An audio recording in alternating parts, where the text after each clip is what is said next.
انسان سب سے لڑ سکتا ہے مگر اپنے نصیب سے نہیں، مگر بعض اوقات بلا وجہ کسی رسمے میں زندگیاں برباد کر دیتی ہے۔ احمد صاحب علاقے پر کی بار اب شخصیت تھے، گاؤں کی آدھی ارضی کے مالک تھے۔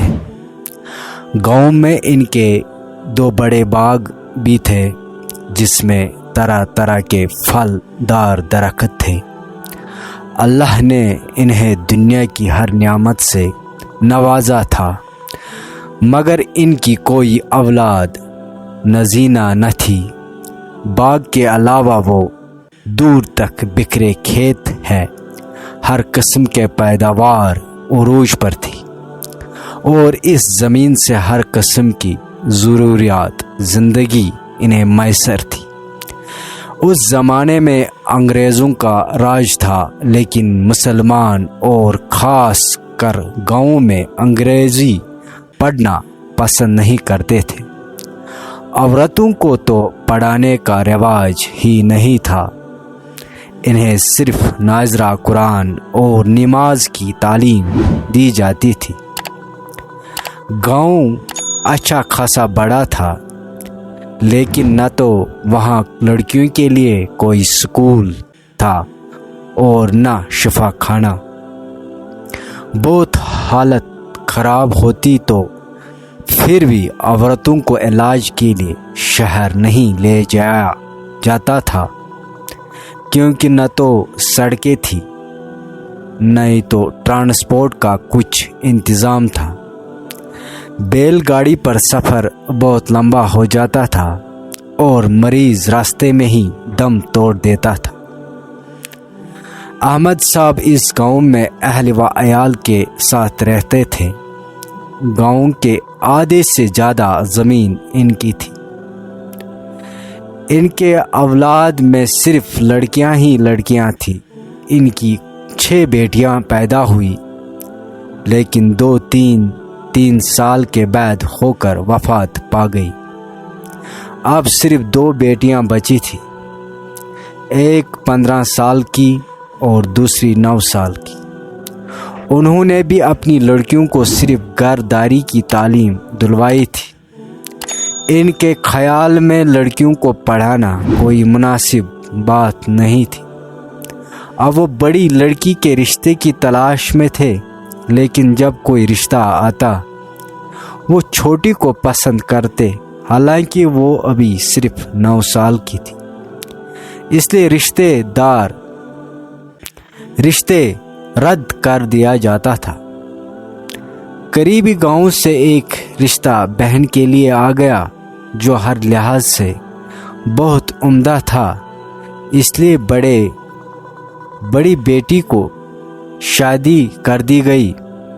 چھوٹی ابھی صرف 9 سال کی تھی، لیکن اس کے لیے بہت اچھے رشتے آ رہے تھے۔ اسی گاؤں میں ایک اور زمیندار تھے جن کا انتقال ہو چکا تھا۔ ان کا صرف ایک ہی بیٹا تھا جو صرف 15 سال کا تھا اور شہر کے اچھے اسکول میں تعلیم حاصل کر رہا تھا۔ یہ بھی اس گاؤں کا دولت مند خاندان تھا۔ گاؤں کے آدھے ارضی کے ایک مالکیت تھی۔ وہ بیٹے کی پرورش بڑے اچھے طریقے سے کر رہے تھے۔ ان کی خواہش تھی کہ بیٹے کا صرف نکاح کر دیا جائے۔ انہوں نے احمد صاحب کے گھر رشتہ بھیج دیا۔ رشتہ مناسب تھا اور صرف نکاح کی بات تھی، اس لیے قبول کر لیا گیا۔ لڑکا ہر لحاظ سے اچھا تھا، جائیداد کا اکلوتا وارث تھا اور عمر کے لحاظ سے بھی ٹھیک تھا۔ نکاح کر دیا گیا۔ رخصتی بڑے ہونے پر رکھی گئی۔ جب بچی 11 سال کی ہوئی، بیگم پھر امید سے ہو گئی۔ ابھی ولادت میں کچھ دن باقی تھے کہ ایک بڑا حادثہ ہو گیا۔ ان کی دوسری بیٹی جواں جو ابھی 11 سال کی تھی، اس کا شوہر جو شہر میں پڑھتا تھا اچانک سخت بیمار ہو گیا اور اس بیماری میں اس کا انتقال ہو گیا۔ دونوں خاندانوں میں تہلکہ مچ گیا۔ لڑکے کے ماں اس صدمے کو برداشت نہ کر سکی اور وہ اس جان فانی سے کوچ کر گئی۔ اس اچانک حادثے میں بچی کی ماں نے ایک بیٹے کو جنم دیا۔ گھر میں ہاہاکار مچی ہوئی۔ بڑی بیٹی نے، جو اس وقت تک 2 بچوں کی ماں بن چکی تھی، گھر کو کسی طرح سنبھالنا پورے خاندان کو یہ صدمہ تھا کہ اتنے چھوٹی بچی پوری زندگی کیسے گزارے گی، کیونکہ اس کے خاندان میں دوسری شادی معیوب سمجھی جاتی تھی۔ بچی اتنی چھوٹی اور کم عقل تھی کہ اسے اپنے اوپر پڑنے والے غم کا اندازہ ہی نہیں تھا۔ جب سفید کپڑا پہنایا گیا اور اس کی چوڑیاں توڑی گئی تو وہ غم کے مارے کمرے میں چھپ گئی۔ اس سے اپنے اوپر ہونے والے غم کا ہی اندازہ نہ تھا۔ وہ چیخ چیخ کر رو رہی تھی کہ میں چوڑیاں نہیں توڑنے دوں گی، سفید دوپٹہ نہیں اوڑھوں گی۔ ماں نے بھی اس دن اپنی چوڑیاں توڑ ڈالی اور رنگین کپڑے پہنا چھوڑ دیا۔ اب چھوٹی بہن بھی جوان ہو چکی تھی۔ اس کے رشتے تلاش کیے جا رہے تھے۔ جلد ہی ایک بہت بڑے اور پڑھے لکھے خاندان میں اس کا رشتہ طے ہو گیا۔ لڑکے کے والد خود لندن سے پڑھے ہوئے بیرسٹر تھے۔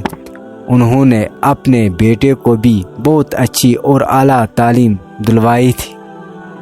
جس لڑکے سے ان کی چھوٹی بیٹی کی رشتہ طے ہوا وہ خود گورنمنٹ کے اعلیٰ عہدے پر فائز تھا۔ احمد جب تک زندہ رہے اسے اپنی بہن کے گھر بھی نہیں جانے دیا۔ وہ ہمیشہ گاؤں میں ہی رہی۔ ان کے انتقال کے بعد چھوٹی بہن انہیں اپنے ساتھ لے گئی۔ اب وہ اپنے چھوٹے بہن کے بچوں کو پال رہی تھی۔ شاید یہی ان کا نصیب تھا۔